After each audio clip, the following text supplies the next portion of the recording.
আজকের এই ভিডিওটিতে আপনারা জানতে পারবেন দুনিয়া টাকার গোলাম নাটকের ৮ পর্ব আপনারা কোথায় পাবেন আর ৮ পর্বে কি হতে চলছে। নাটকটির আগের পর্বগুলোতে নানা রহস্য ও নাটকীয় ঘটনার কারণে দর্শকদের আগ্রহ এখন তুঙ্গে। ৮ নম্বর পর্বে সবচেয়ে বড় আকর্ষণ হতে যাচ্ছে গোলাম চরিত্রকে ঘিরে। দর্শকরা দেখতে পারবেন গোলাম নামে পরিচিত শেহজাদ খানের আসল ক্ষমতা কতটুকু এবং কেন তিনি এতদিন নিজেকে আড়ালে রেখেছেন। এতদিন সাধারণ একজন মানুষ হিসেবে নিজেকে উপস্থাপন করলেও ধীরে ধীরে প্রকাশ পেতে শুরু করবে তার প্রকৃত পরিচয় এবং প্রভাব।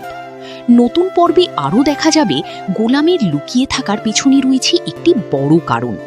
অতীতের কিছু গোপন ঘটনা এবং শত্রুদের নজর এড়াতেই তিনি নিজের আসল পরিচয় প্রকাশ করেননি। পরিস্থিতি বদলে যাওয়ায় এবার হয়তো সামনে আসবে সেই সব গোপন তথ্য যা পুরো গল্পের মোড় ঘুরিয়ে দিতে পারে। দর্শকদের ধারণা ৮ পর্বে গোলামের ক্ষমতা ও পরিচয় প্রকাশের মাধ্যমে নাটকটি আরও উত্তেজনাপূর্ণ হয়ে উঠবে। নতুন পর্বটি প্রকাশ হলে ইউটিউব ও সংশ্লিষ্ট অফিসিয়াল প্ল্যাটফর্মে দেখা যাবে।